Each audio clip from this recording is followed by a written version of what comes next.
Mets are in discussions with White Sox outfielder Luis Robert Jr. I said it once back in July. I'll say it now. I'm good. Nope. Yep. I wouldn't want him either.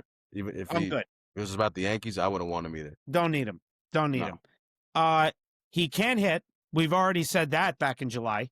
We haven't had an all-around center fielder since Carlos Beltran. I think it's time. If it's Carson Bench, great. Have him make the opening day roster. If you can't get an all-around outfielder on the free agent market or via trade, please just let Carson Bench try it out and get a left fielder. It's time. Carlos Beltran hasn't been a Met since July 2011 when they traded him away for Zach Wheeler. Remember that name? He was a prospect for the Giants. That was the last time.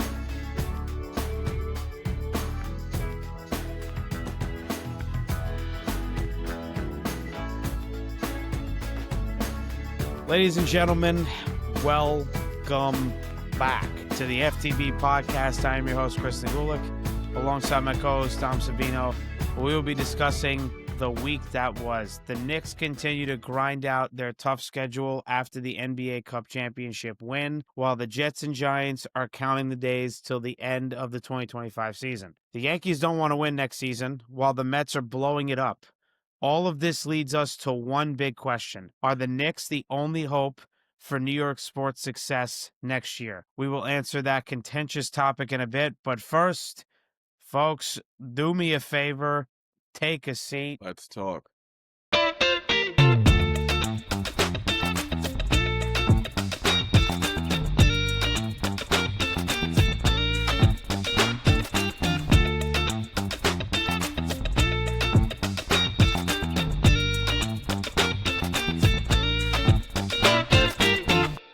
All right.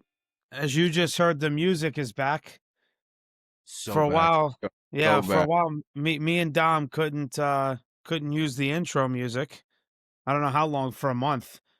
All of a sudden, the software we use, they decided to change the intro music, so we had to go a different route. And then me and Dom were in person together last Thursday. We just said, let's just take a peek, see if the music is back. And sure as hell it was. And we don't know how long it's been back for. No clue. You know, not a clue. Maybe a month, maybe a few weeks, maybe a week. Who knows? But it is back.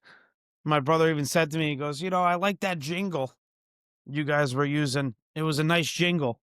So, well, it's taken away. It's not my fault. I was like, I don't have control of that. I said, so we had to brainstorm and come up with a different plan. I remember the day that me and Dom getting ready to air, and we're like, all right, let's just test out the music, make sure it's good. And then we're like, what the hell's this garbage? This is not what we usually use. So there's that. But with all that being said, Dom, Merry Christmas. Merry early Christmas. Of course, it's December 23rd. Shout out to my uncle. It's his birthday today. He's turning 62. He's a guy, not a woman, so I can share his birthday this time. Not like where I kept my my brother's wife's age under wraps. But, handsome 62 years old. It's his birthday today. So happy birthday to my uncle. And yeah, early Merry Christmas, Dom. How was your weekend?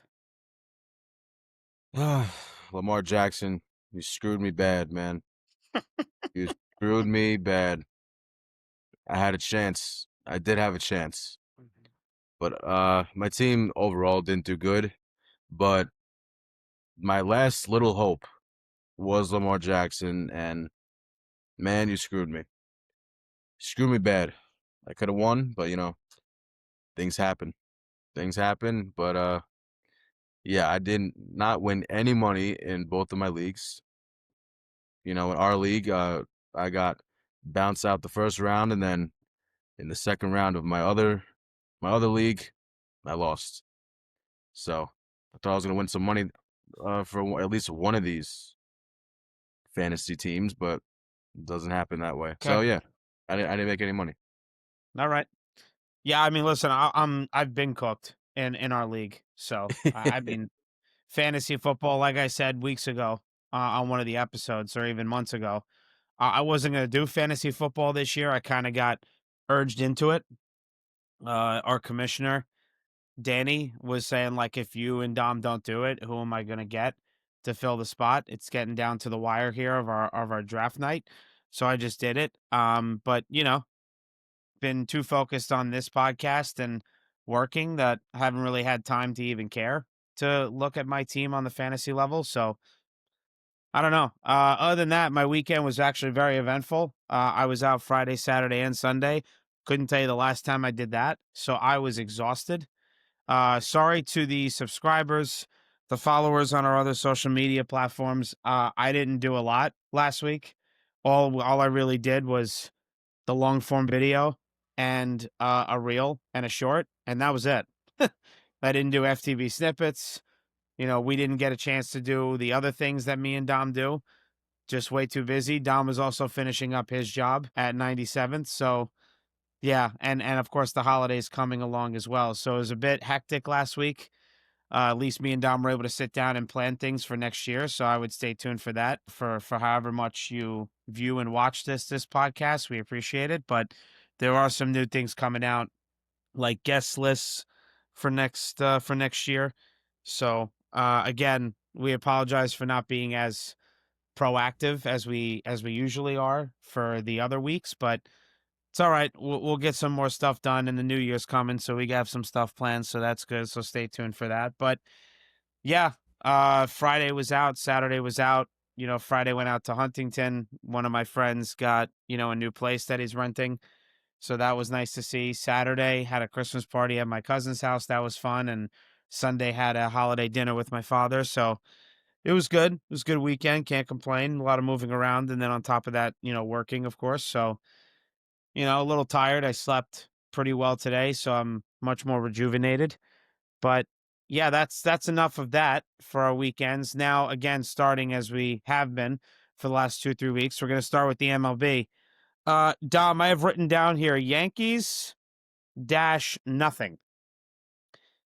I really don't know at this point what you're really going to say about the Yankees because they just don't do shit. So I guess you could take it away.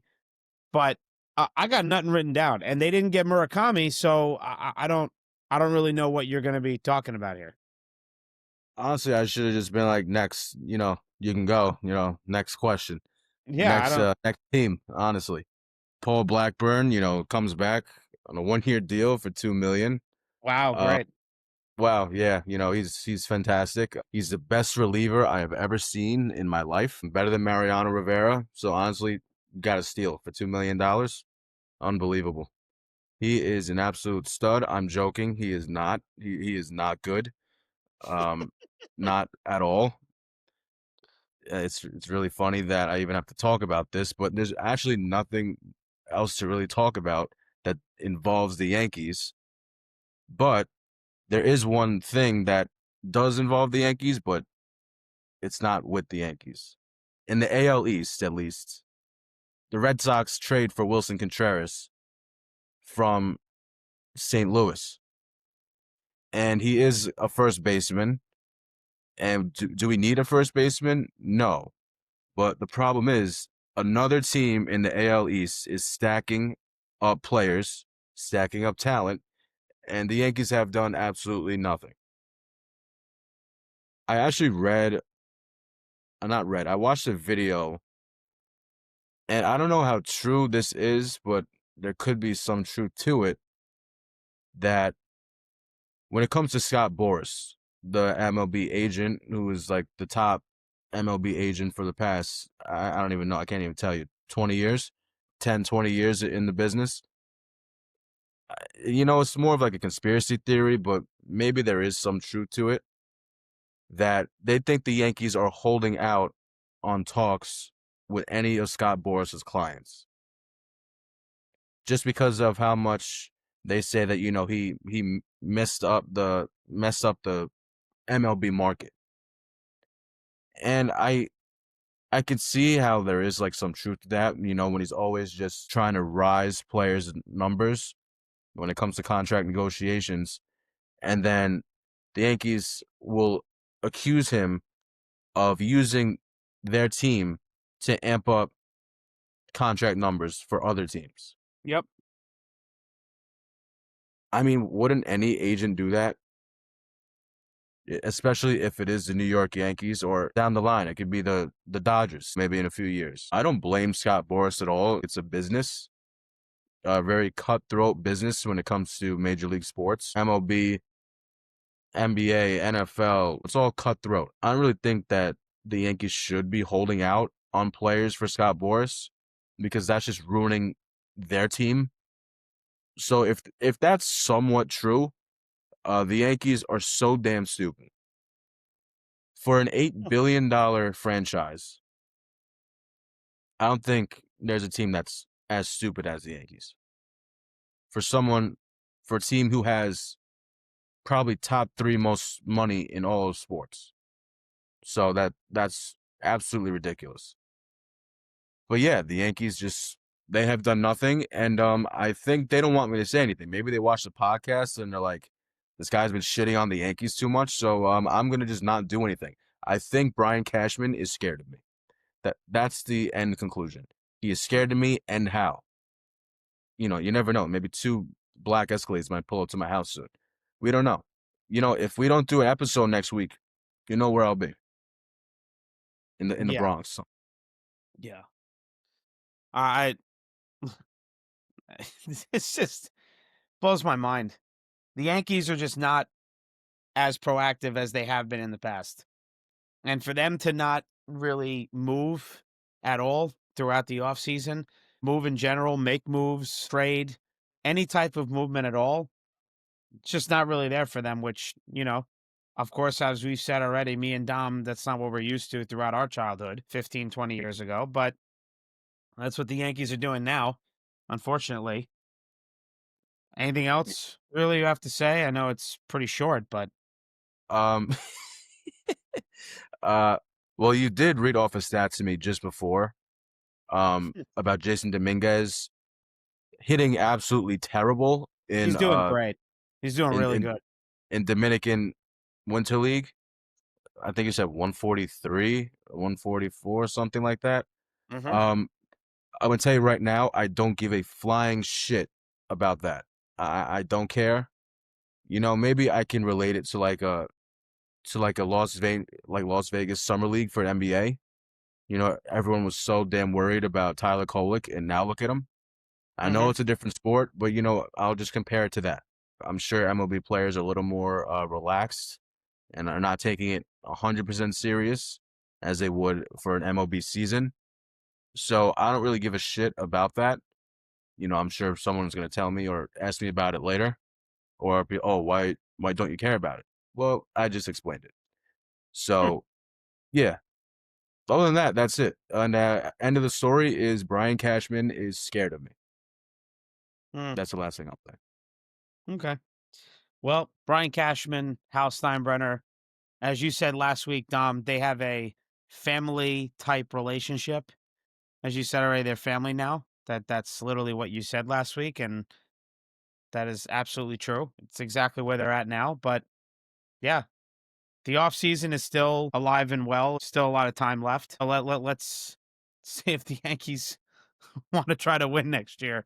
I mean, the Yeah, team is just not doing much. I don't know. It just blows I my mind. I'm also. I mean, I'll say it. I mean, I know it's not really involved the Yankees, but I sort of predicted this also about the Murakami contract.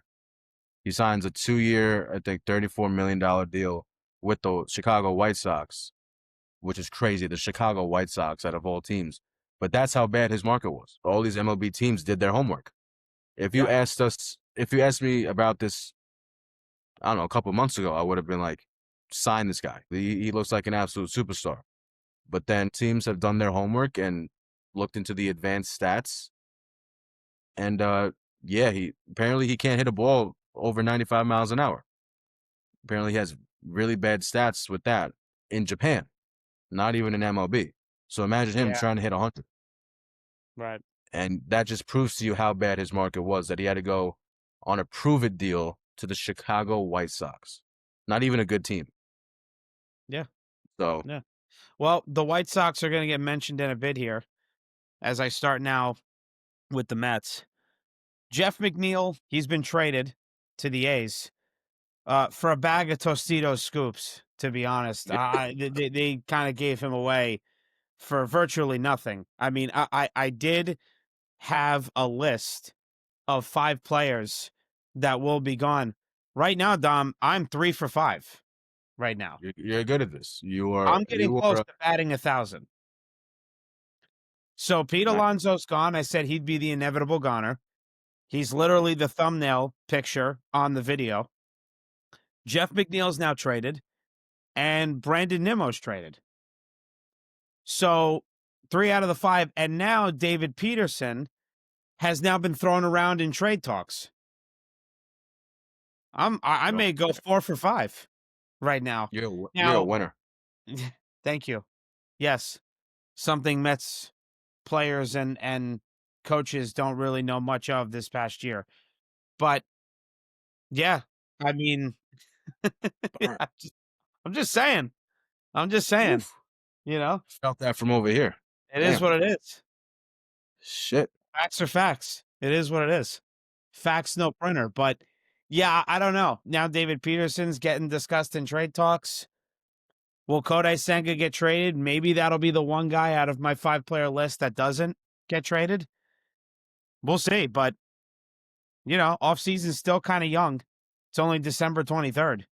And now in this day and age with the MLB, thanks to Scott Boras, offseason can go all the way up to a week, 2 weeks before spring training. So It's so it's terrible. crazy. We still have another month to a month and a half, maybe even a month and 3 weeks until the offseason's officially over. And really, I don't consider the offseason over until pitchers and catchers have to report to spring training. So with that being said, there's still some time. Jeff McNeil, like I said, got traded to the A's for literally nothing.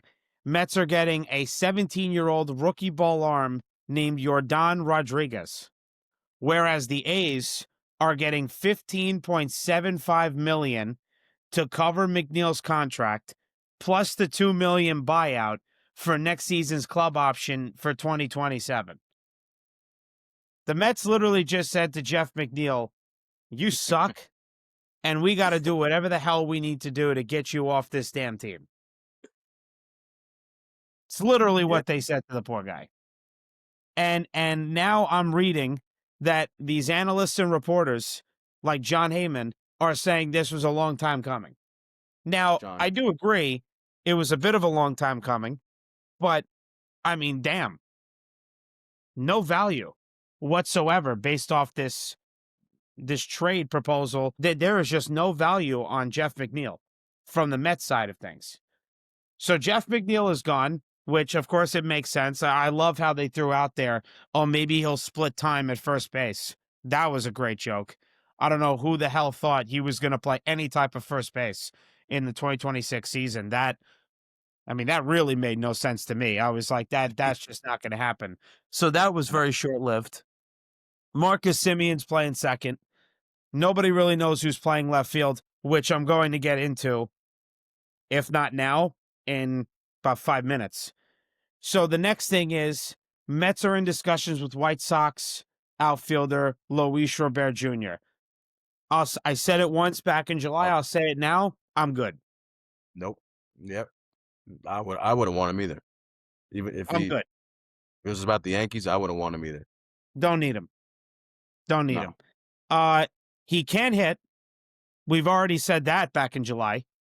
Guy can't hit for shit. What else do I got written down here? Okay, he could play the field, but Mr. Stearns and Mets fans who don't want to hear it, we haven't had an all-around center fielder. I know I've said this once already. We haven't had an all-around center fielder since Carlos Beltran. I think it's time we get an all-around center fielder. If it's Carson Bench, great. Have him make the opening day roster. If you can't get somebody that's an all-around outfielder, because Juan Soto isn't even an all-around outfielder, the man can't defend. So if you can't get an all-around outfielder on the free agent market or via trade, please just let Carson Bench try it out and get a left fielder. It's time. Carlos Beltran hasn't been a Met since July 2011. when they traded him away for Zach Wheeler. Remember that name? He was a prospect Wow. for the Giants. Wow. That was the last time. I think it's time to get an all-around center fielder, and for the love of God, it is not Luis Robert Jr. The man hit 223 last season, 224 the season before that, and then on top of that, he's only played over 110 games once. That was in 2023. He played 145. He played 110 last year, and even less in 2024. He only played 100. I mean, what the fuck are we doing? Yeah, that's pretty bad. Ay, ay, ay. I don't, and we're gonna say that David Stearns is a smart guy. How? Looks like an idiot. I just don't It's understand it. just it's just funny because if this was last year, it just did a whole 180 with this franchise. This time last year, every Met fan was so hype, and had all the confidence in the world that all right, we're gonna do this, and we're gonna go for the Dodgers again. And now a year later, I don't think any Met fan would have predicted this. Not one. No, Maybe except for freaking Frank from Barstool, because he's the most negative Met fan I've ever seen in my life. can't But stand that that's it. guy. Yeah, he's a lot to handle for sure. Yeah, I don't know. I just think that that discussion with the White Sox is a joke, and that needs to be ended as soon as possible. Moving on now. Supposedly the Mets are looking into Ketel Marte. For what exactly? I don't know. To be honest, he's not playing second base. Last time I checked, that's Marcus Simeon's position. I mean, the man's getting paid 20 to 26 million for the next 3 years. So he's obviously going to play second base. Simeon just won a Gold Glove for crying out loud last season. It's not even that Marte won't be playing second base. He barely has any experience in left field, so don't even try to sell me that he's going to play there. Oh But my god, he goes to left field. I mean, Oh on top no. of it all, Dom, yeah, I just don't get that. On top of it all, I mean, you want to talk about, contracts and the amount of money, aside from the run prevention issues, which Ketel Marte, as we know, we don't even have to ask people. We know that's just not going to solve the run prevention issues. But Marte's contract, he makes 16 million next year. Okay, not bad. 2027 actually gets even lower. It's 12 million. But after that, he's then 34, 35 years old. After 2027, he not only does he get older, but he becomes a financial hindrance on your payroll, because now he's making 20 million in 2028, 22 million in 2029, and at that time he'll be 35. And then 2030, he's going to be making 22 million again, and then he's got a player option for the last year. So he could choose to hop back into it. Now, yeah, it's only 11 and a half, but the man's 37 years old. Now, you're going to probably tell me, well, look at Marcus Simeon's contract. Yeah, I know. The only thing is, look at Marcus Simeon's statistics. The man plays 155 to 162 games a season, aside from last year with his foot injury, which he was in a press conference for the Mets, and he's like, I'm good to go. And that man guts it out. And again, at his age, he just won a Gold Glove at second base. So it's not the same. It's just not. No, not at all. On top of the contract, he's got a bad injury history. And more importantly, recently, he had a strained hamstring in April of this year. He had a contusion on his right foot this past September. Those are reoccurring injury issues. They're reoccurring. So do I trade for Ketel Marte? Probably not. Maybe if the contract was only for 2 more years, but not 5, with a player, not a club, with the player option for the 6th. No. I'm not No way. trading for Ketel Marte. No. I'm good. Yeah, if you wanted to do that, you should have did that before this Simeon trade. That, or you should have tried to get him before he extended with the D-backs. Yeah. That should have been done. Because if you take him on, yeah, granted, Marcus Simeon also has a hefty contract by the age of 37, 38. But as I just said, Marcus Simeon's injury history is not nearly as bad as Ketel Marte, and he's still a asset to the field. And Marcus Simeon still has range. He could be utilized at second base for as much as you need him to. And of course, then you have to now continue to pay Ketel Marte all the way up to age 37, with now that last year being a player option, not a club option.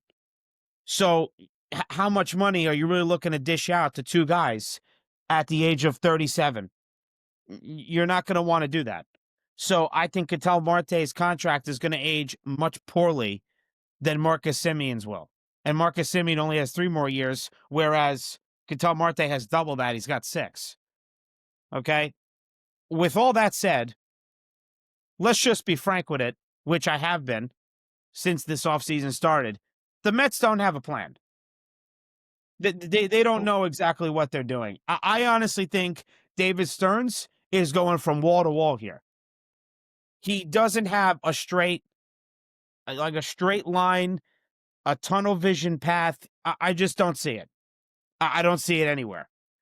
He's going all over the place. Now, yes, granted, GMs are supposed to check in everywhere possible to see which move works the best for your ball club. But you still have to have some sort of plan. And I just don't see it here. And honestly, with that happening, it's going to cost a lot of people their jobs, not just David Stearns. Because if he doesn't do well after this season, I'm sure he's going to be on major hot seat, maybe even get fired. And then on top of that, I'm sure other guys, maybe in the analytics department, they're going to get booted. You know, you're tinkering with people's jobs here.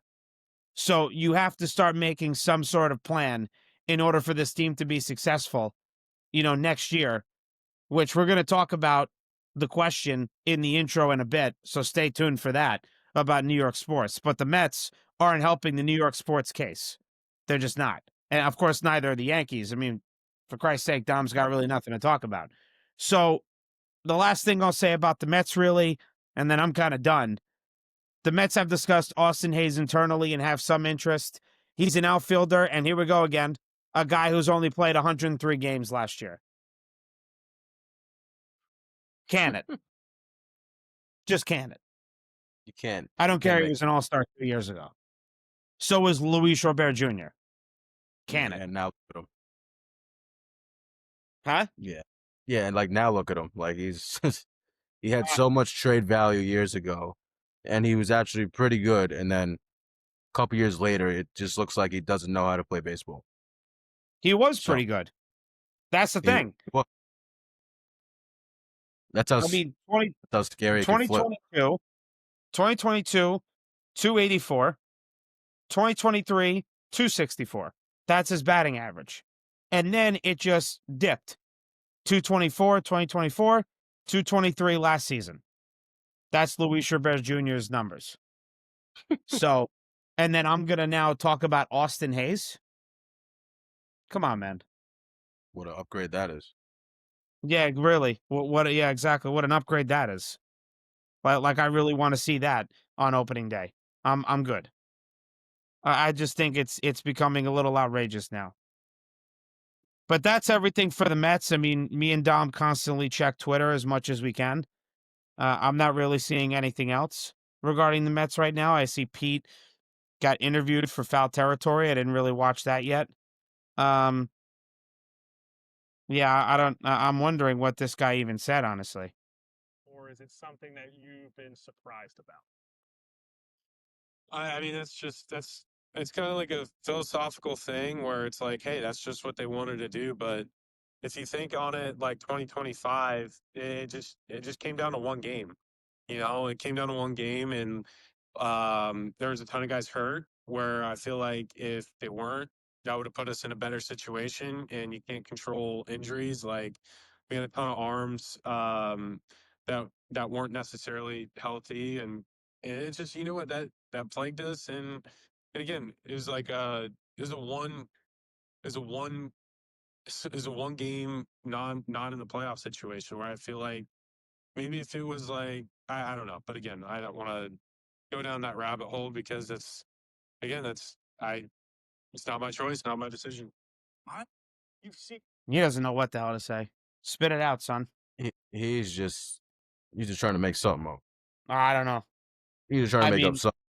can't control injuries? I don't know. If you knew how to throw to first base, maybe somebody I know wouldn't gotten hurt. So, I mean, you certainly helped with the injury problem. Just saying. That's very true. Just saying. And how convenient that was when it all started going downhill. Yeah. So, middle of June. Anyway, Yeah. yeah, that's that. So that was the interview Pete Alonso did with Foul Territory. I'm sure you can find it on Twitter if you want to listen to it again. I mean, I don't know. The answer was pretty bad from Pete Alonso. I mean, he just tried to, Yeah. like Doc said, tried to make something up. But that's really it for the MLB. I want to move on. Now the NBA. Knicks beat the San Antonio Spurs 124-113 last Tuesday to win the NBA Cup championship. Of course, when I was publishing the episode last Wednesday, I did change the title because the game obviously already happened, but I told you viewers that, that was going to be the case. OG Anunoby was the star of the game, 28 points, 10 of 17 shooting, 5 of 10 from 3. They decided to not put up a banner. I think it was a smart move. Yes, it Wait was. till the big title and then put both up. I know, Dom, you obviously didn't see this championship game as a big deal for you. I think it's a big deal for the organization as a whole, but I'm sure you're not surprised that they didn't put up a banner for this. No, I'm very surprised. I thought they were. I didn't want it. I didn't. No, So I didn't I'm think very they were happy going that to. I'm very happy they did it. I just thought they were just gonna follow like what the Bucks and the Lakers did. That's just gonna be like the new thing now. But I'm so glad they didn't do it. Thank God. But I did agree with you though. It is big for the organization because obviously we haven't won shit since the Clyde Frazier days, since 1973. So yes, it is big for the organization. But like I said last week, it was just like from like a fan's perspective, it's like wasn't like a like a ginormous deal.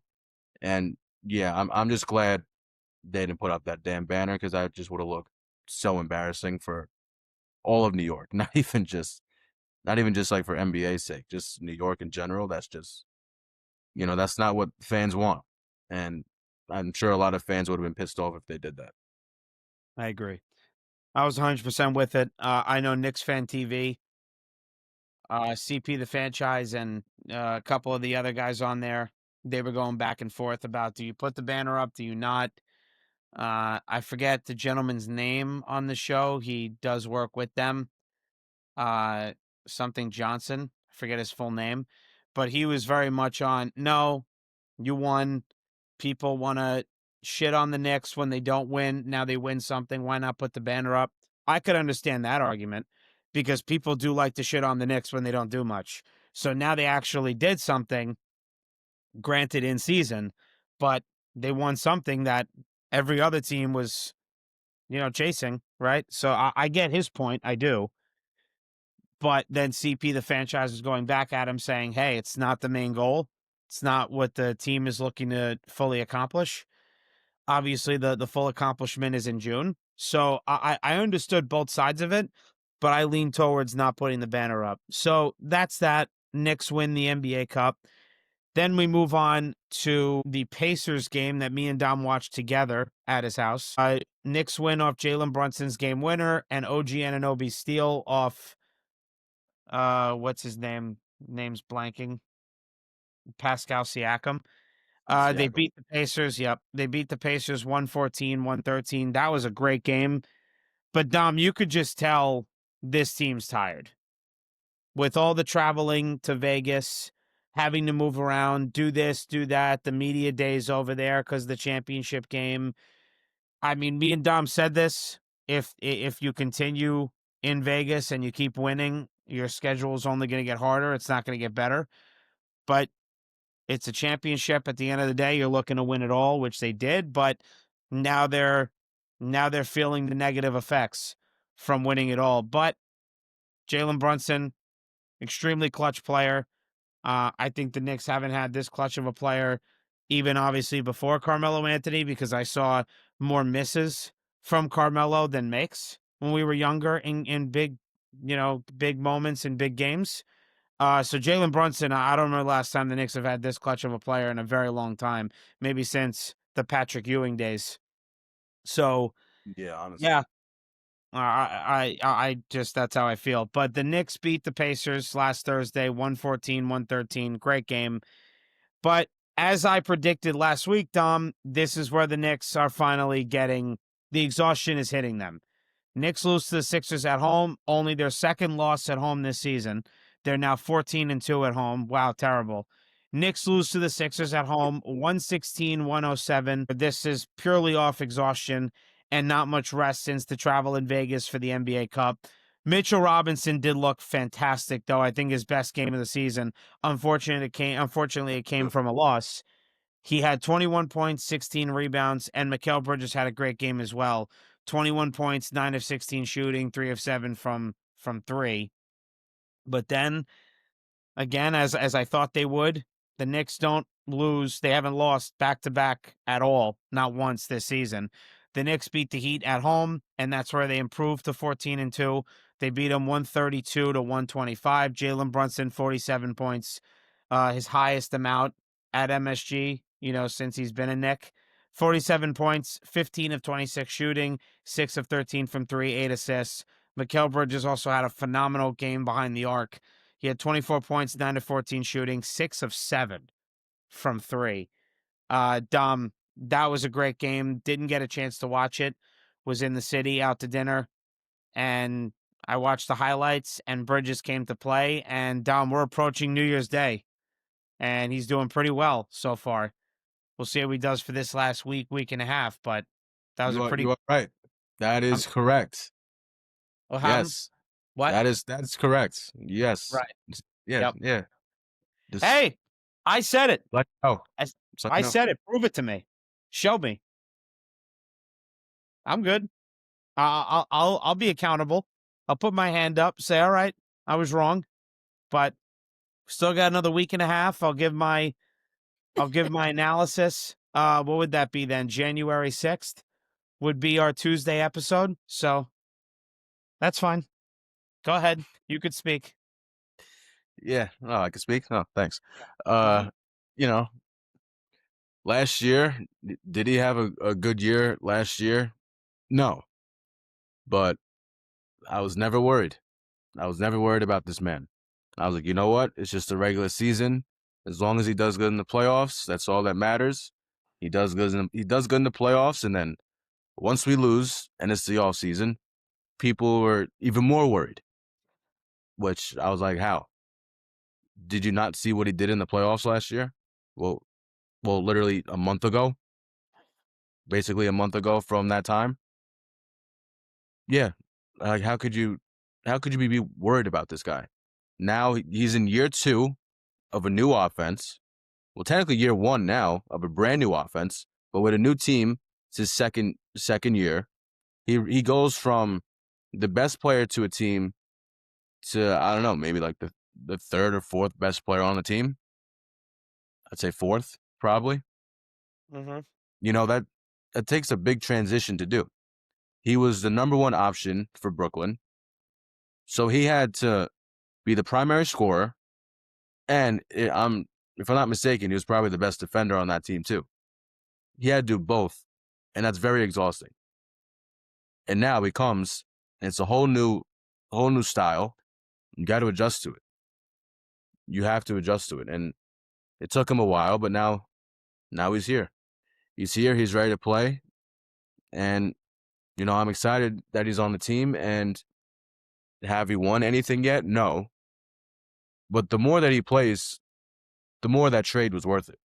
All those picks gone, that's all right. The fact that we have Bridges now for the long term, that trade is looking better and better by the day. And OG, he wants that all-star. OG wants to be an all-star. He The should way be. that this man, the way that this man is playing, he's probably playing the best basketball of his career. Hands down. It's not even a discussion. It's Yeah, hands like I down. mean, And I vote. I do as many votes as I can. I'll do whatever I need to do to get that man to the All-Star game. He 100% deserves it. obviously, Jalen Brunson's gonna make it. I'm sure Cat's gonna make it.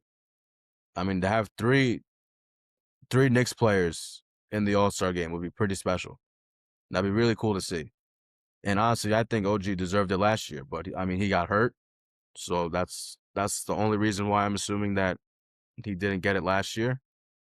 But he's still not recognized as one of the best defenders in the league, and he should be. I don't know what this guy has to do. I think he needs to block Wemby about 5 times, maybe. I don't know. I have no clue what this guy needs to do in order to be recognized as a Defensive Player of the Year candidate. The fact that he wasn't even in the discussion last year is just unreal to me. It's bad. That don't make sense. Are we just gonna give it to Rudy Gobert another 10 times? Like is that what's gonna happen? For the amount of awards that guy has, you would think he has a ring. Yeah, but no, No. that's not the case. Yeah. Jalen Brunson is playing lights out basketball, and obviously we expect it, but it's still amazing to see.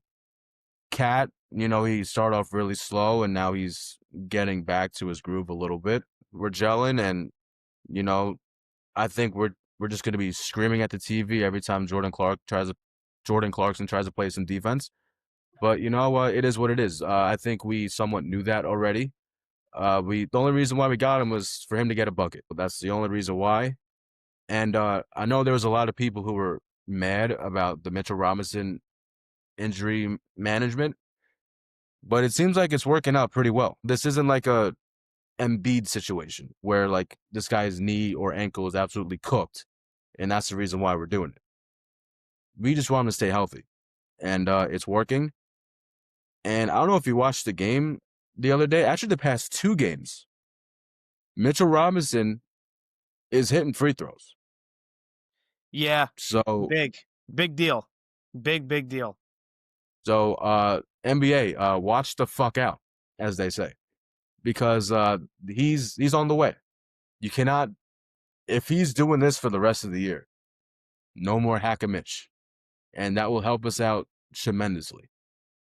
Yeah. And that's probably one of the main reasons why the Pacers beat us was because they hacked Mitch every second they could. The free throw We're thing on is the right big. track.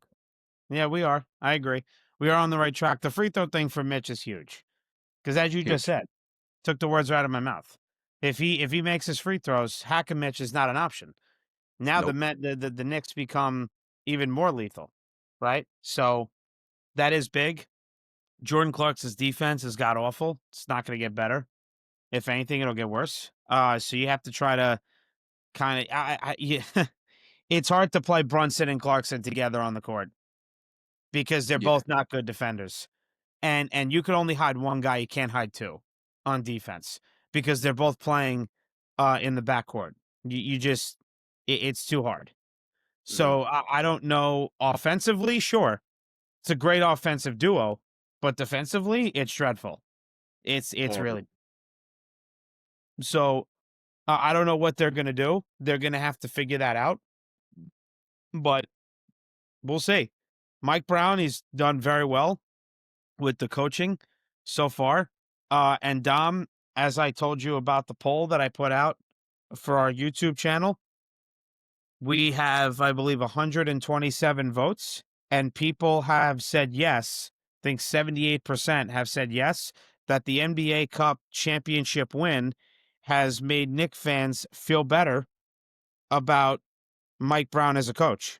127 votes, 1 like, 78% say yes. The question was, does the NBA Cup victory help Knicks fans feel better with Mike Brown as their head coach? Yeah, So, definitely. yeah, it's not a Yeah, surprise. yeah, I agree. Yeah, Yeah.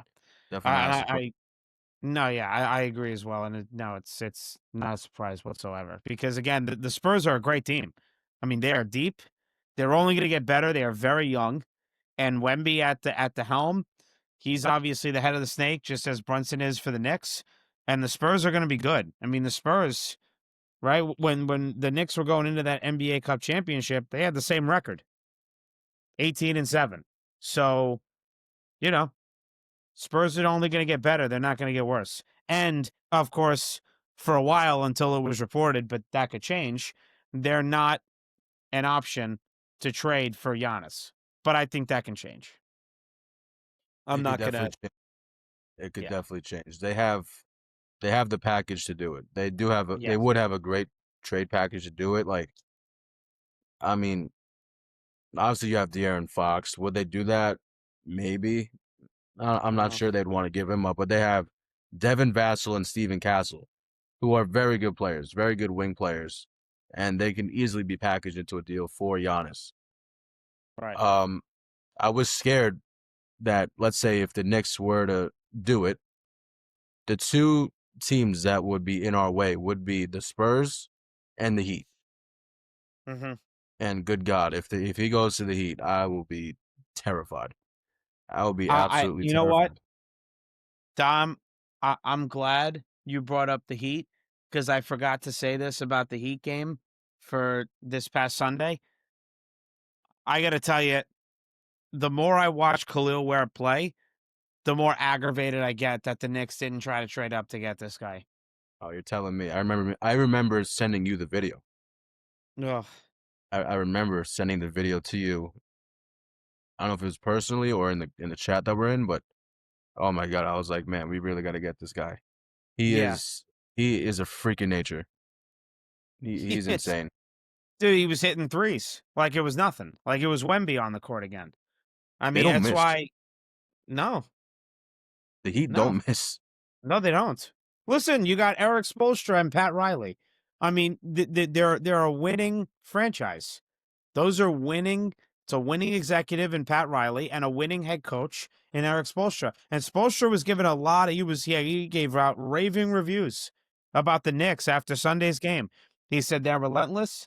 Jalen Brunson always put his imprint on the game. They are, and he even said, we're trying to be what the Knicks are, which Dom, when's the last time you heard a winning head coach say that about the New York Knicks? Tell me. Probably before we were born. Probably since the 90s. I mean, that hasn't Eric Spoelstra saying that. That's when you know the Knicks are in pretty good hands. From, I guess I give credit to James Dolan. I was going to say from head to toe, but at least from Leon Rose down, I'll say that. So, yeah, and now with all that said, I want to really get into tonight's game because it's very important. This game is actually pretty important to me. I'm sure to you too, Dom. But tonight's game against the T-Wolves, Knicks don't have much help. There's no Nope. Brunson and no OG. They're resting them. Injury management. They want to get them ready for Christmas Day game against the Cavs at 12 p.m. Still no Miles McBride. Still no Landry Shamet. He is going to, I think, his 4 weeks are up tomorrow. So I think he will get assessed either tomorrow or on Christmas. Mm-hmm. No Yabusele, but that's like saying I'm not playing. And then Knicks are trying to conserve them for Christmas Day. I'm reading what I wrote here, but that's more for Brunson and OG. With that being said, this needs to be a Tyler Kolek cat game. Tyler Kolek is going to start, and Cat needs to put the offense on his back. It's time. You said Cat's playing a little better. Well, he needs to. I honestly don't 100% agree with that, Dom. I hate to tell you. I need to see it tonight. Yeah, that's perfectly cool. But Tyler Kolek is an absolute floor general, and I love watching him play basketball. So do I. The fact that Tibbs had this man rotting on the bench last year for nobodies, he should be arrested for that. And I'm so glad he is not the coach of this team anymore. With Tyler Kolek, this is only his second year in the league, and it looks like he's been doing this for 10 years. He looks like a vet already. He's taking plays out of Brunson's playbook, the way he's moving defenders when he's trying to go to the hoop. He literally looks like a mini Brunson out there, which is crazy, but just a better passer. He is the definition of a true point guard. Mm-hmm. if you want your kids to study a point guard, study Tyler Kolek. He's not like a player who's trying to score first. He's looking for everybody else. He's looking for everybody else. He's looking for all of his teammates. And then if something's not there, then he'll take it himself. Right. And that's what a true point guard is. And I agree. I'm so glad that he actually has minutes now, and then he's showing out. And he's going to be a big help for us come playoff time. Well, not only that, Dom, but I also have written down here, if Kolek can prove, or at least continue to prove, I think he's doing it already. If he can continue to prove that he could be the Knicks' backup point guard, I mean, there goes your trade deadline solution. Yep. I mean, there it is. You don't have to trade for a backup point guard, which saves them a lot of time and effort and, frankly, money. Because, yeah, he's making millions of dollars, but in no way is it a hefty contract. He's on a 4-year rookie deal for an early second-round pick. And my brother don't know much about college basketball, but he knew that kid. He knew about Tyler Kolek. He's like, Knicks got him? That's pretty good. He doesn't know many guys, but he knew Tyler Kolek because he looked great over at, what was his school again? Dom, it Marquette. always, Marquette, thank you. Pretty good at Marquette. It always, I don't know why. It always just, I always forget what the name was. But yes, so Marquette played very well there. This is, with the trade deadline vastly approaching, this is a very good T-Wolves team that Tyler Kolek is going up against. So if he can play well and the Knicks grab a win in Minnesota, don't forget it's on the road, which me and Dom have already discussed multiple times. This season, the Knicks aren't that great on the road. They're getting better, but they're not good enough for the Knicks standards, and frankly, Knicks fan standards either. If they could grab a win without Brunson, without OG, without McBride, without Shamet, Yabusele, again, that's like if I'm not playing. If they can grab a win without those guys, you're sending a certain message to the NBA saying, okay, this team's starting to figure it out.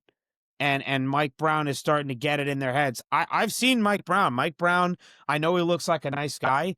I know he wants to be buddy-buddy with his players. I don't know. I've seen a few clips. He is pissed. Mike Brown can Yeah. flip a switch very fast. He's yelling 100%. at him. I think he also knows the pressure he's under, and he understands that, hey, I'm here to bring a championship to New York. That's what Leon Rose hired me to do. And I think he's letting them know, hey, my job's on the line if you guys don't come to play. So I'm sure he's not saying that word for word, but I'm sure he's giving enough emotion and passion to insinuate that, hey, you guys don't play well, my ass is on the line. So I think that's great. Last thing I'll say about the game tonight, Minnesota is favored by 8.5 points. I mean, it's not a surprise, they should be. And they still have McDaniels listed as questionable with a hip injury. Joe Ingles is out, but he's a bench player, doesn't really get a lot of minutes nowadays. He's too old. But if McDaniels isn't playing, I mean, that does help the Knicks' case. So That's we'll see huge. what the T-Wolves do about him, but that is pretty big, Dom, if he doesn't play. Yeah, that's huge for sure. He's a great wing defender. We don't need With KD. We that, got Jaden McDaniels. We don't need KD. We got Jaden McDaniels. please. It's nuts. Thank you for throwing that out there. That was great. So, with all that being said, okay, that leads us to the question that we mentioned in the intro. And wearing a shirt today, for the people who are listening to us on Spotify, if you switch it to video mode, you'll see it. Or if people are watching on YouTube, the shirt I have on today, it says Tequila Helps. And I'm wearing that shirt because the question I'm about to ask, and I asked in the intro, are the Knicks the only hope that we have for New York sports success next year? I mean, I certainly think so.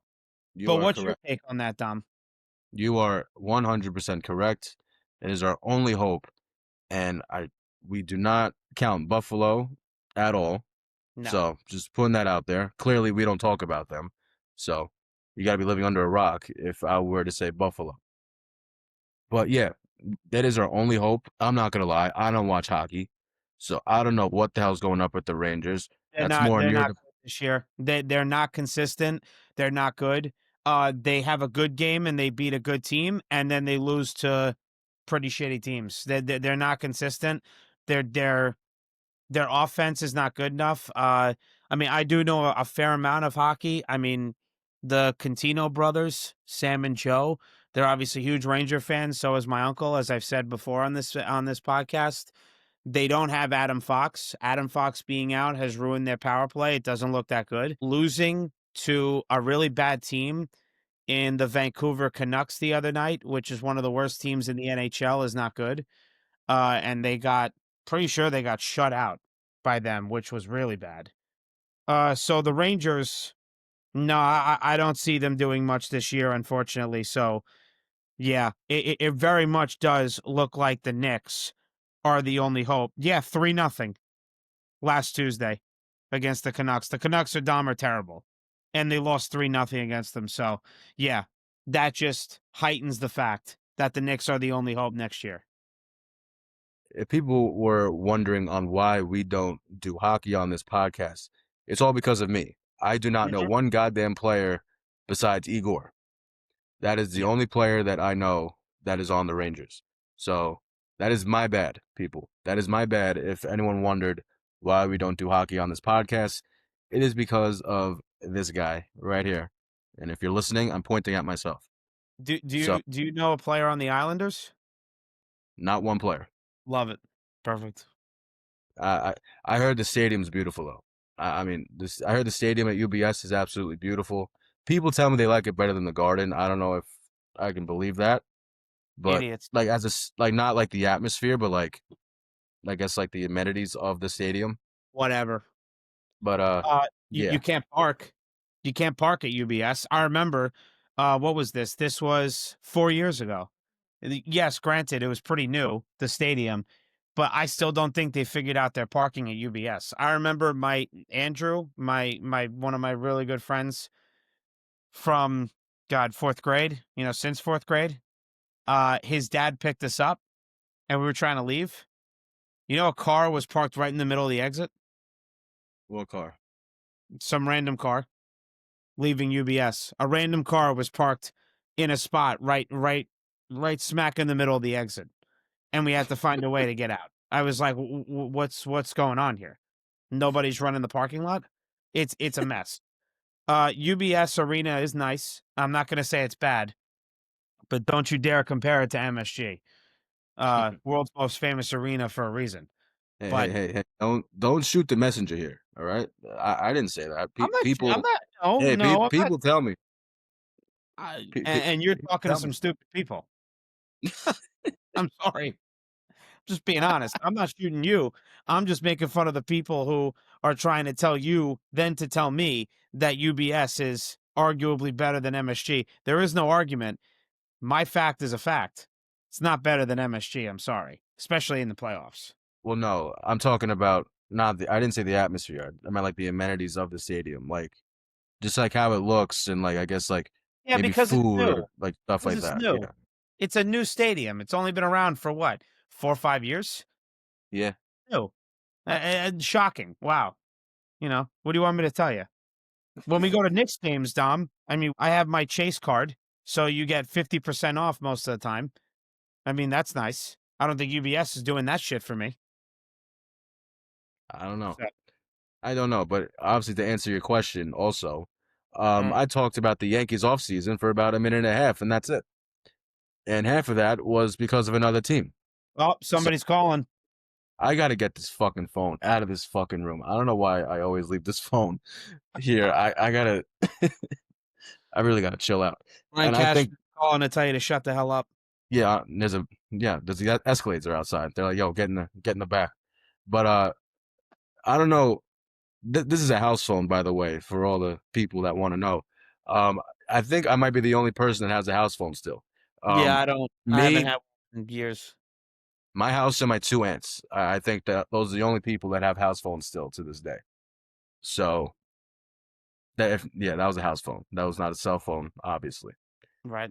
Right. But yeah, but also yeah, like I talked about the Yankees for about a minute and a half, and half of it was about another team. So that goes that answer. The Mets are in shambles. Also, It looks like they might just do a rebuild at this point, or if not this year, the next year. Uh, the Nets, we don't talk about them because they are pointless. They are a waste of our time.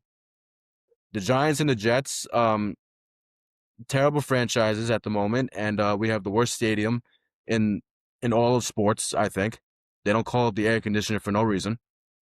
So yeah, the Knicks. That is our only hope of any type of winning culture at the moment. Mhm. Mhm. Yeah. No, I agree with you. I don't see how you can sell me that there's another organization aside from the Knicks that are going to be successful next year. As Dom said, the Mets are in shambles. I agree. David Stearns doesn't have a direct plan. Yankees don't really want to do much. The Jets are the Jets. They're going to keep being a losing franchise at least for another year. Hopefully, in 2 years, they'll have a quarterback drafted and they could have something. We're gonna get to the NFL right after I finish my answer here. But the Giants, I don't know. Maybe. I mean, Dom's going to touch on the Giants again in a few minutes. The Giants, hopefully they pick first. They have a game against the Raiders coming up that they very well could win. But the Jets and the Giants, New York football doesn't look robust. We don't talk about the Rangers, but I don't see the Rangers winning much of anything this year. And then you got now you got the Knicks, right? We don't talk about the Bills. We don't talk about, I mean, for Christ's sake, the Brooklyn Nets aren't a real franchise to us. So, yeah, all you have is the Knicks. The Knicks are your Yeah, only hope. all I we mean, got. we're hoping that they can take advantage of the weak Eastern Conference. I know Jalen Brunson says no, it's a lot stronger than people think it is. But let's be real, Jalen. It's not. It's just not that great. You're really going to put it up against the Western Conference? No shot. So the Knicks, they're really New York's only hope of bringing something home. And we'll see what happens middle of April when the playoffs start. Hopefully they can go all the way. I think they certainly have the talent. And they're even talking about trying to move Gershon Yabusele. I don't know what you're going to get. You may not even get the Tostito scoops that the Mets got for Jeff McNeil. You may only be able to get the Tostito salsa. I'm not really sure you could even get the chips. So I don't know. I mean, I'm not sure. You're probably going to have to put Yabusele and somebody else to get rid of him in his contract, or maybe eat some of the money. I don't know. But I'm not sure if Leon Rose. I guess that's the benefit of Yabusele playing like shit for the last 2 months. And how convenient that I told you, Dom, his deadline is Christmas Day. And now we're 2 days away. And I literally just read this morning, or maybe that was yesterday's post. I didn't look at the time that it was posted. They threw out there Yabusele is getting discussed in trade talks, and he's possibly getting moved. I think that came from SNY. So an absolute legit source. Yeah, But I how mean convenient. that's been a rumor for about a month now because of how bad he's been. Yeah. So Yeah. I Right. mean, yeah, you got 2 days. You got 2 days. We have Merry 2 days. Christmas. We're sending you somewhere else. Have a Right. good day. Exactly. I'm even looking to see. Uh, oh, Brian Burns made the Pro Bowl, Dom. Yes, he did. That Yeah. was good for him. Yeah. Great Well, guy. yeah, he's had a good year. Well, with that being said, we might as well move on to the NFL. Go ahead, Dom. Giants lose to the Vikings 16-13. I guess you could start wherever you want to start, but good transition right there to now talk about the That was Giants. that was that was textbook right there. Mm-hmm. So I'm gonna pull up the stats, right? I'm gonna pull up the stats of Jackson Dart. Am I reading this right? Wow. 7 of 13, 33 yards, 0 touchdowns, 1 interception. He got sacked 5 times. QBR of 4.7. The quarterback rating 27.4. Are those awful numbers? Absolutely. People are now saying that he has regressed. Yeah, he did. A little bit. But what the fuck do you expect? What do you expect him to do? Realistically. I really want to hear from people in the comments under all of our platforms. What the hell do you expect him to do? Also, Mike Kafka and the Giants organization are not really letting him play football. He's just out there. He's just out there because he has to be out there. And they asked Mike Kafka in the postgame, "Oh, are you going to shut him down for the season?" No, he's here and he's going to take command of this offense. All right, cool. But honestly, what's the point? If anyone watched this game last week, technically 2 days ago, you can just tell that he was not himself because he wasn't allowed to be. Of how these dumb play calls were when it came to him either running the ball or handing the ball off in like third and long situations, or just throwing short passes, or throwing the ball to Theo Johnson, which pops out of his chest, which led to the interception in the first place. It wasn't even Jackson Dart's fault. Or you're throwing a wide open ball to Darius Slayton, and he doesn't catch it. Is that a big surprise? Absolutely fucking not. He drops the ball, it seems like every goddamn game. It is a disgrace that we gave this guy $36 fucking million. Horrible. Because we had no choice. And also, they're leaving Jackson Dart out there because they also have no choice. What are they going to do? Sit him out for another 2-3 games? You're going to make zero money then. That's the only reason why he's out there, just so they could fill the seats. Somewhat fill the seats. I listened to half the game on the radio, right? Because I was going to Brooklyn. And every single play that the Giants ran, every single ball that Jackson Dart threw, it ended with the Giants announcers on the radio saying, nearly intercepted. It seemed like every goddamn ball was almost intercepted. Like what the fuck? Like that should not happen to any quarterback, obviously. And Jackson Dart is not that bad for that to be happening. No. I mean, I'm sure some throws were his fault, but I'm definitely not all of them. Definitely not all of them. And now, obviously, I can say, how the game was. Deontay Banks is the biggest waste of money and time for any franchise. He's just standing there. The fact that this guy is tall, strong, athletic, fast, and this is the product that you put out on the field. I think he's there just to collect a paycheck at this point. Just to collect a paycheck. He does not give a flying fuck about this team, or maybe even about football in general anymore. I think the Giants just killed his momentum, because how do you go from your rookie year to this?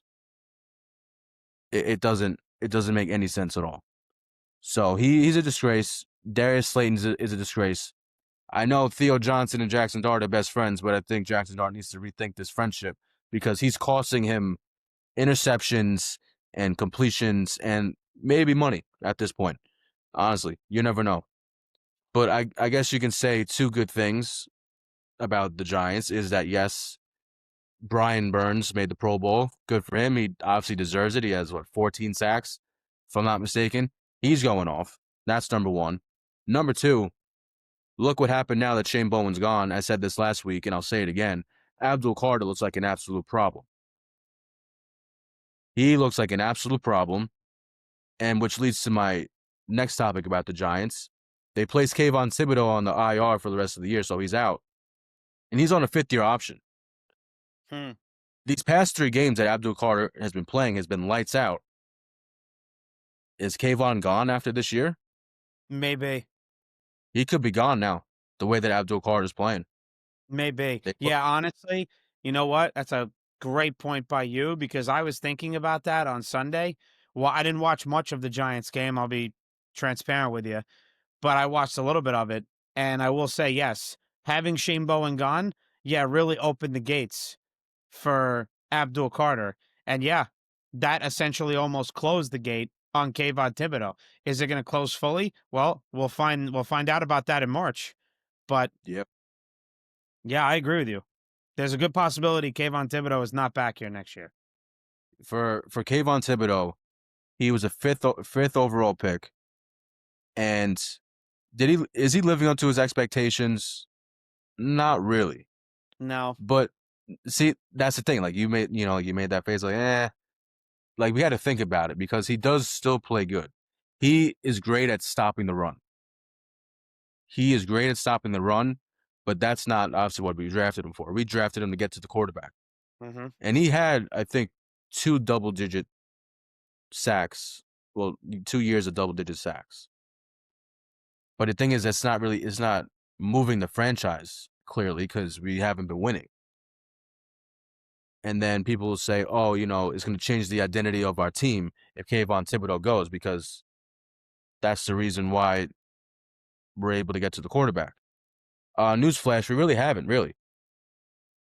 Even with all these numbers for sacks, it seems like we're still not getting to the quarterback when it really matters. So, I don't know. But Abdul Carter over the last 4 games, 3 sacks, 4 tackles for loss, 9 QB hits, 17 tackles. That's pretty fucking good. Mm-hmm. That's absolutely incredible. Mm-hmm. Abdul Carter in week 16, 81.3 pass rush grade, 6 pressures, 1 sack, 20.7% win rate. 90.4 pass rush grade since week 13 is the second highest in the NFL. He's woken up. He was doing some weird shit early in the year. I think he outgrew that. I think he's a little more mature now. And he woke up mentally and physically. He's back to the player that we've seen at Penn State. And this is what we drafted him for. And he's number 3 overall pick in the draft. That's one thing to look out for. But what I really was trying to get at before I'm talking about the game is just in general. I'm sorry, Chris. I keep forgetting this guy's name. Who's with Tiki Barber? Evan Roberts.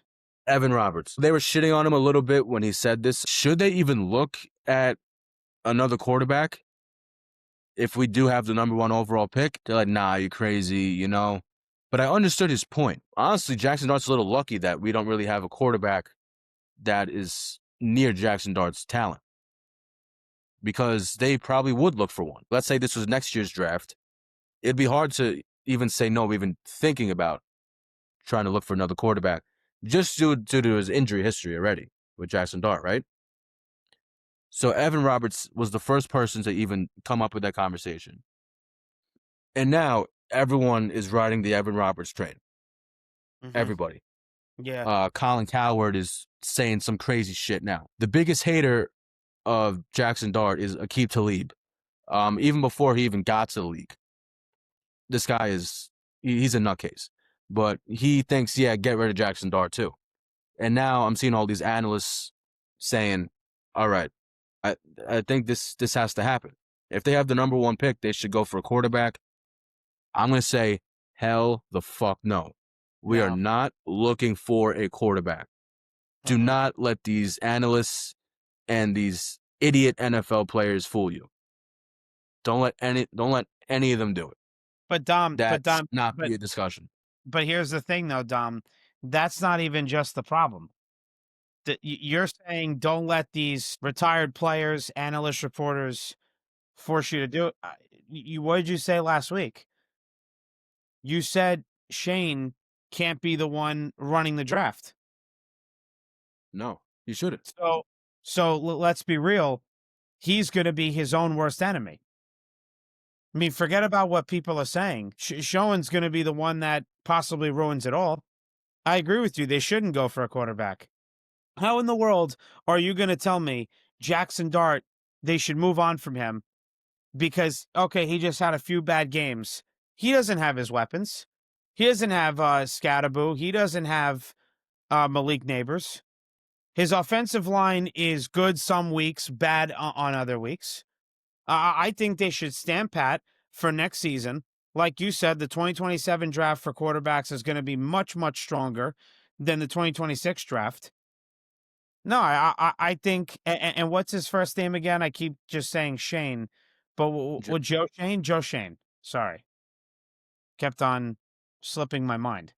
But it's going to be Joe Shane's mistakes that really hurt the Giants. I don't think it's going to be other people trying to tell him what to do. He's already made enough of his own mistakes.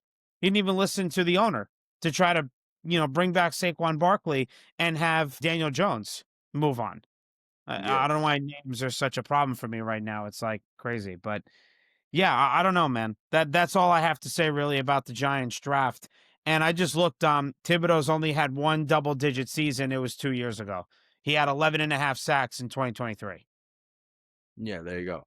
So So- also, we need to look for a head coach that has the same mindset that we should have in trying to build Jackson Dart up and not be on the eyes for, this isn't my guy, so I don't give a fuck about him.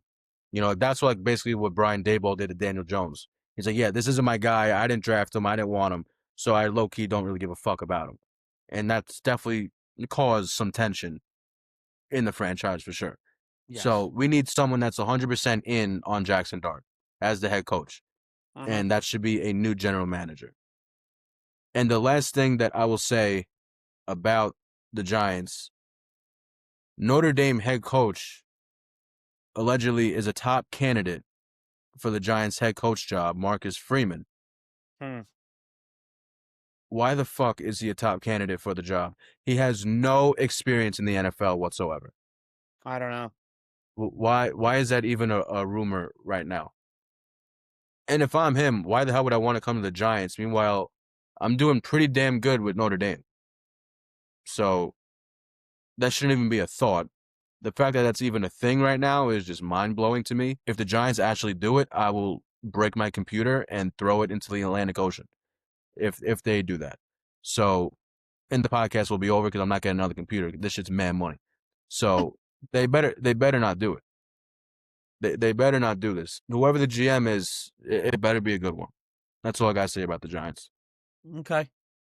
Well, I know that Pete Carroll's name's getting thrown around because people are thinking that he's going to be one and done in Vegas. Oh my God! No, Well, no, I'm just no. telling you what I read, pal. Hey, don't shoot the messenger, buddy. Hey, I'm not shooting the messenger. All right. I'm definitely not doing that. Okay. But oh my God, that better not be even a consideration for the Giants.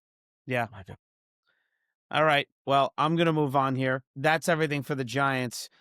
So my Jets rant is not going to be long. I'm just going to tell you right now. I'm running out of negative adjectives and, frankly, words in general to use to talk about the Jets. They are just a piss poor franchise. Jets lose to the Saints 29-6. I don't know what my prediction was. I think I said 10-7.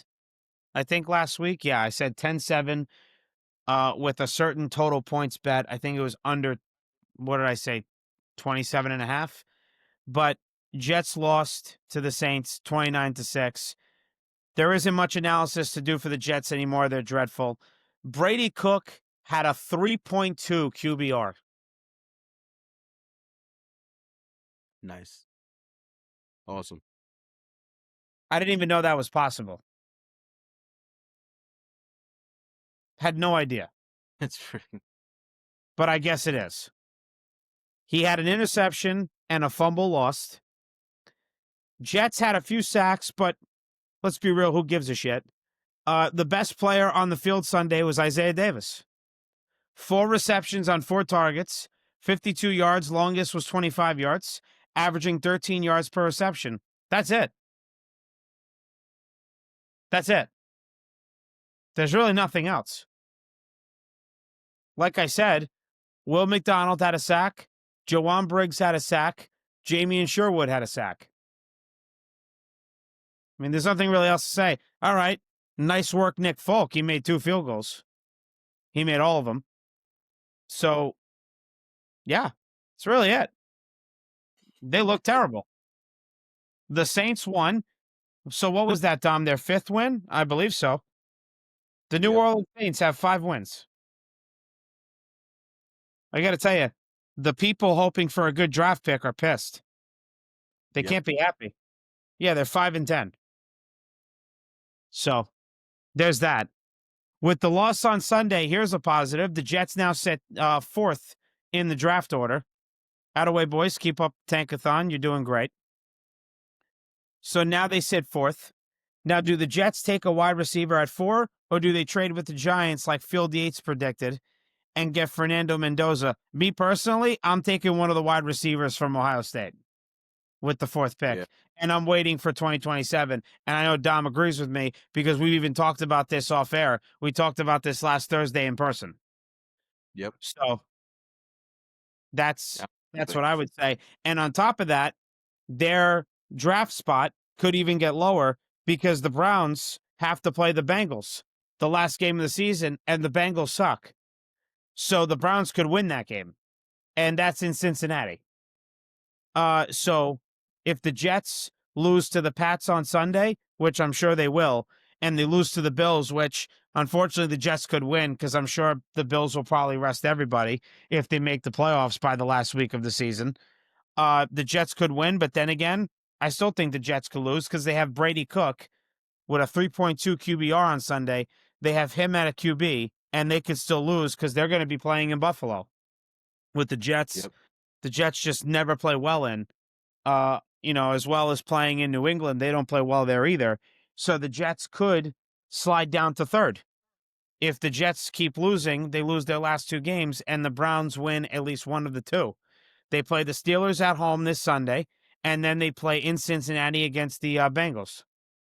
So we'll see how this plays out. Again, like I just said, I have it written down here with the Jets playing the Patriots at home this Sunday, and then going to Buffalo to play the Bills.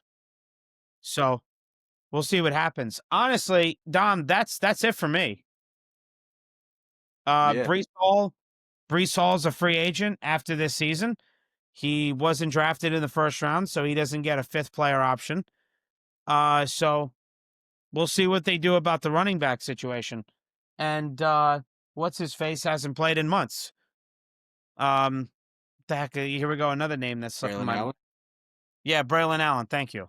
I don't know why names are like such an issue today. It must be the weather outside or something. I don't know. But that's really it for the Jets. I'm gonna move on. So take a seat. Let's bet. Yeah, I'm done. We apologize if you're a Yankee and Jet fan watching today. Yeah, I'm sorry. I don't. I mean, dude, how much more analysis could I give? They suck. Yeah, literally. Yeah, exactly. It's the same crap every week. I mean, I'm not gonna just waste my time. I mean, we're already an hour and 24 minutes in. So, take a seat. Let's bet. Dom, you do DraftKings, so there's a lot of games this week. I got to tell you, I'll be Yep. honest. I was like, damn, we got a lot of betting to do here. Thursday game, there's 3 of them. Cowboys at Commanders, Lions at Vikings, Broncos at Chiefs. And then there's 2 Saturday games, Texans at Chargers, Ravens at Packers. And then we have our respective teams. Giants are in Las Vegas, which, what a conflict of interest this one is. So, Dom, you could start with your DraftKings bets. Cowboys at Commanders. DraftKings, by the way, as Chris mentioned. I'm going to say Javonte Williams has 2 touchdowns. That's plus 330. And then for Detroit at Minnesota, I'm going to do same game parlay of anytime touchdowns from Jamison Williams and Jordan Addison. That's plus 1,000. Denver at Kansas City. I'm going to do Lil Jordan Humphrey anytime touchdown plus 425. Houston at LA Chargers. I'm going to do same game parlay of Nico Collins and Lamb McConkey, same game parlay, which I don't know why I said it twice, plus 750. And then Baltimore at Green Bay. I'm going to do Packers to win by 13 to 18 plus 700. And then for the Mega Tank Bowl, this is the easiest bet on earth. You should put your house on it. For the Giants at Vegas. Giants over 2.5 touchdowns, plus 145. You should bet like $500,000 if you got that type of money to bet, because the Giants are going to have their best game of the season, and they're going to crush. They're absolutely going to crush Las Vegas, and we're not going to get the number 1 pick. That's fair. So that's the Giants' way. Last year, did it work in our favor? Yes, it did a lot. But this year, it is not going to work in our favor. It's a fair analysis. I think that's good. Yeah, it's a serious conflict of interest this Sunday. I'm actually kind of curious to see what happens, and I may watch some of it at least. But that's Dom's bets via DraftKings, as he said already. Now, for me, I do FanDuel. These are all my FanDuel bets for all, 6 games? My God. Cowboys at Commanders. I have CeeDee Lamb, George Pickens, and Javonte Williams, all anytime touchdowns. Same game parlay, so they get a touchdown each. That's plus 961. Commanders' total defense is absolutely terrible. Total defense is 31st in the NFL, as we've already said last week, betting their game last week. I believe that was Thursday night, wherever the hell that game was. So we already talked about that with their poor defensive play. Next game is Lions at Vikings. Jahmyr Gibbs, 2+ touchdowns at plus 300. That's for betting on the Lions. But if you want to sprinkle something for the Vikings, I would just be simple. JJ, Justin Jefferson, anytime touchdown, plus 140. Rushing defense for Vikings is 24th in the NFL. But the Lions' passing defense is 24th in the NFL. So that numerically, that's pretty interesting. Then you have Broncos at Chiefs. I got Troy Franklin, anytime touchdown, plus 230. Chiefs passing defense is 13th in the NFL, but their rushing defense is much better at 7th in the NFL. And of course, the Chiefs don't have Pat Mahomes, so the Broncos should wipe the floor with them, frankly, even though the Chiefs defense is still good, but they don't have much offensive game plan now with Mahomes tearing his ACL. Okay, so those are the Thursday games. Now Saturday, 2 Saturday games. Texans at Chargers. Battle of the defenses.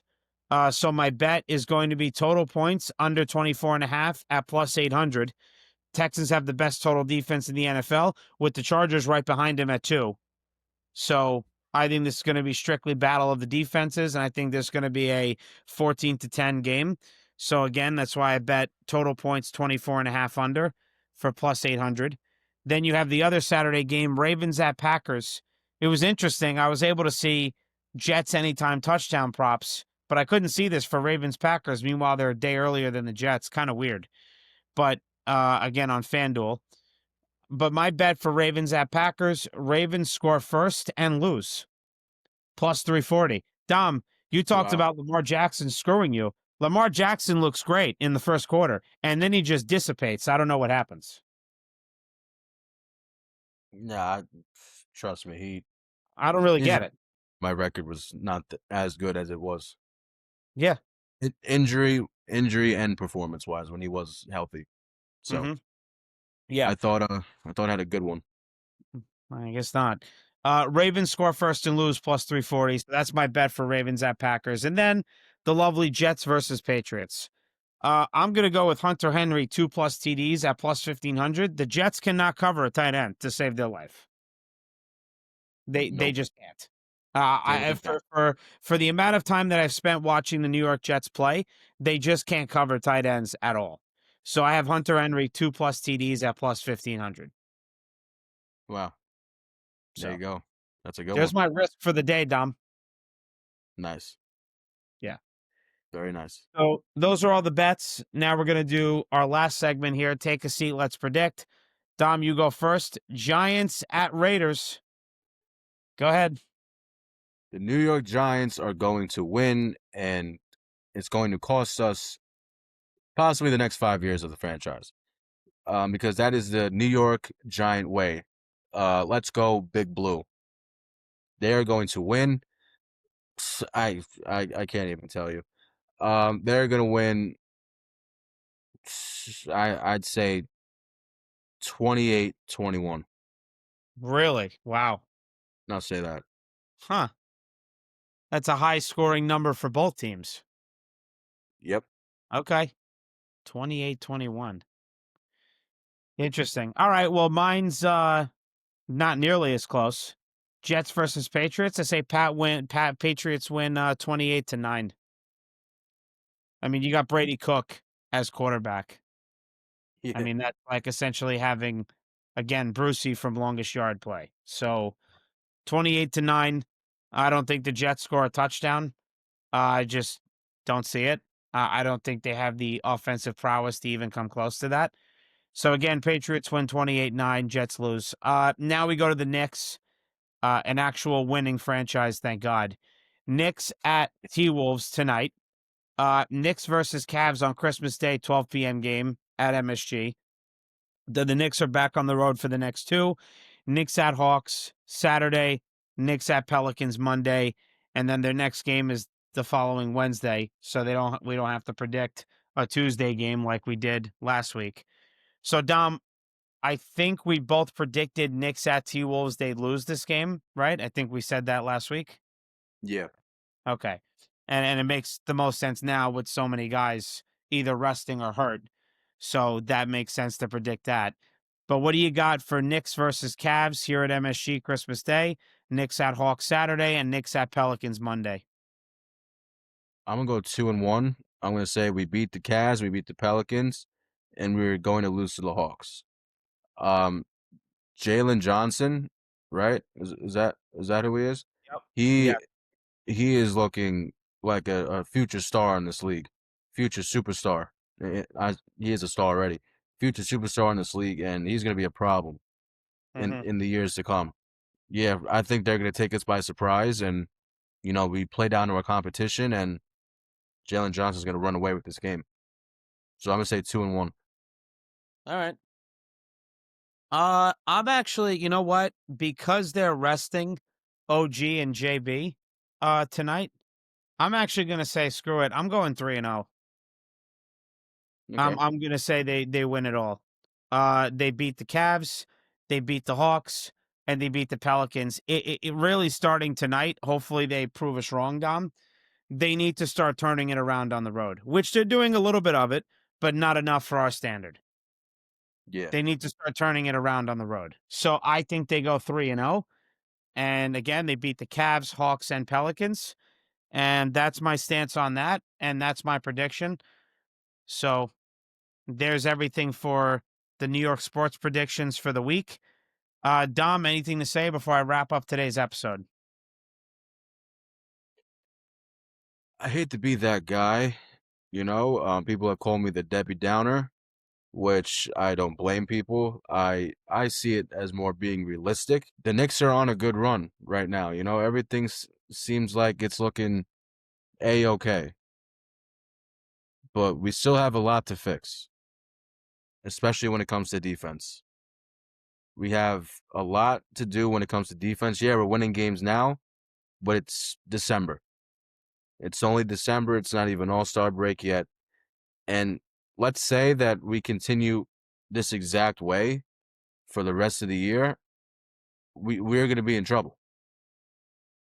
If we're exactly like this, if this is like our best that we can do, we're going to be in a whole lot of trouble. And going up against Miami in a series is going to be tough. Going up against the Pistons is going to be tough. Enjoy it now because it's the regular season. It's December, but if this is just like even near our ceiling, we're in trouble. That's fair. I think that's fair. Um, Looks like you got nothing to say about the Yankees and Giants, I guess. Uh, yeah. I mean, I think I talked about the Giants enough in this freaking pod today, and the Yankees. What the hell is there to say? Yeah. I guess just get Cody Bellinger at this point because there's no way we're getting Kyle Tucker at this rate. So Mhm. go get Bellinger back. Fair. That's fair. Okay. For me, I think what you just said about Knicks defense is spot on. Their defense is not good enough. I 100% agree with you. Here we go. Remember you said, Dom, a couple weeks ago, in order for the Knicks to win, they have to score 130, 140 points. Well, Yep. look what happened with the Heat, and how convenient you brought up the Heat. They had to score 132 points to win, Mm-hmm. or at least 126. And that's just not sustainable. So I agree with you. Their defense definitely has to be better. They have some games that their defense is good, but like you've said before, it's against lower hanging fruit ball clubs. So their defense does have to get better, and they do still need to trade, I think, for a player, not just a offensive weapon, but he also has to be good on defense too. But yeah, the Knicks defense has to get better. We'll see how everything unfolds with the new year approaching. So that's the Knicks. The Mets, I know I didn't talk about Luke Weaver acquisition. I'm going to be honest, I frankly don't need to. Luke Weaver acquisition is just not good. It's just not good enough. I don't think it was a smart move. Dom has said it multiple times. He didn't have a good year since his injury, and he just doesn't look like a solidified, strong bullpen piece. I know I didn't mention it. You're probably saying, hey, what about Luke Weaver? No thanks. There's not really much to say. He sucked last year, post-injury. So, yeah, you could try it out. You could see what the deal is, but I think that's more money wasted, in my opinion. And lastly, the Jets just keep losing, which I think they'll do for the next 2 weeks. Keep losing. Hopefully the Browns win a game. If they do, I think it'll be the one in Cincinnati against the Bengals, and maybe the Jets move down to 3, and then you get one of the wide receivers out of Ohio State. That's really all I got. Dom, are you good? Actually, yeah. That's a great point because honestly, after watching yesterday's game, the Giants should also get a receiver from Ohio State. No kidding. I was on the fence. I'm like, should they maybe get like a corner? But like, if we move down in the draft, I can say maybe I'd go for a corner just because of how good our defense is. Mm-hmm. But if they're the number 1 pick, obviously you got to get one of those receivers, especially after watching a horrendous Theo Johnson and Darius Slayton.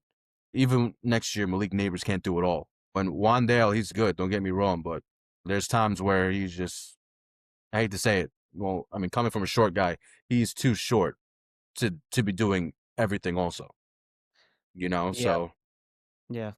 So, Generally, maybe I want to see if you agree with this. Generally, slot receivers are wide receiver 3 options.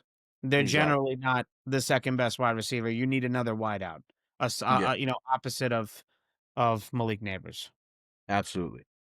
So yeah, I'm sure we're not gonna get the number 1 pick because we're gonna beat the Raiders, but go get one of those receivers if you could.